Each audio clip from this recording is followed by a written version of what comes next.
Hi, it's a self-conscious author here, and I'm just continuing my series about talking to you about books and what, the books that have shaped my life and continue to shape my life, I suppose. And this is all inspired by a reader asking me how I got into reading.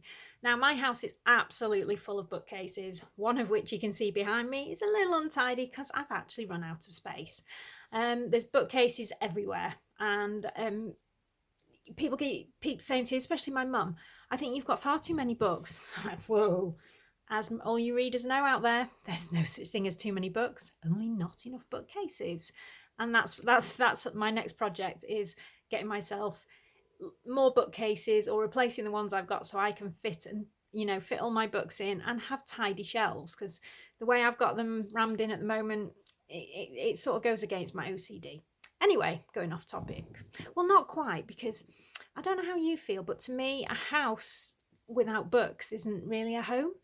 People who don't read are really missing out on stuff, because it's an escapism, isn't it? It's if when everything's getting you down, you just pick up a book and you just disappear into another world. And I can't imagine anyone would miss out on an opportunity like that. Anyway, back to the sort of books I read. I've got a very eclectic taste in reading, most of which you'll see behind me are thrillers. They are the main genre that I read. But I like contemporary romance, I read biographies, I read some horror, not a lot, I might write it, but I don't tend to read it. And I just love a story. And that, my eclectic taste in reading has shaped what I write, because I see myself as a storyteller. I'm not going to dismiss a story, that comes into my head and go, oh, I'm sorry, I can't write you because you're the wrong genre. So that's the way it is. But two books that hold a special place in my heart. The first one is Dracula. I've got loads of copies of Dracula, but this is a recent copy I bought when I went up to Whitby a couple of years ago. Absolutely gorgeous. And here's another version of it. Now, a lot of classics have come out with these jackets on. Absolutely stunning. Now, Dracula is by far my favourite book. I've only ever read it once, as I have all books, but this is, in my opinion, the best love story ever written.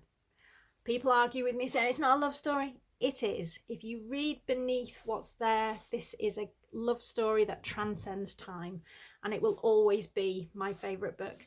I saw the film Dracula back in the 70s with my dad, and I fell head over heels in love with vampires, with Frank Langella, who was playing Dracula, and with the story itself, and that's what prompted me to read the story.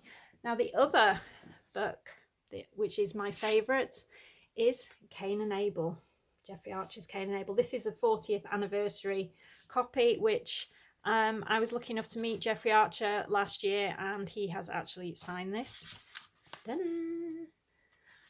So I was really chuffed about that. Apparently, this is the original American cover when it was first published, so he was really excited to see this book.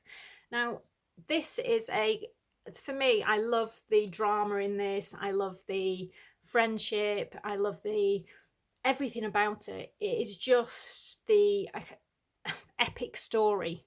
And Jeffrey Archer is probably my favourite author, to be honest.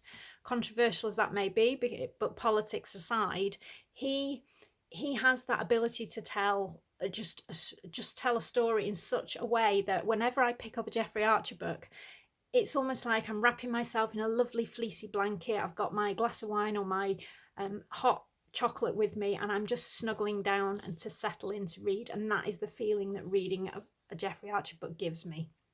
So if you haven't tried it, read Cain and Abel, read his Clifton Chronicles, anything like that. To be fair, I don't like his political books, but I did read his the autobiographies he wrote when he was in prison.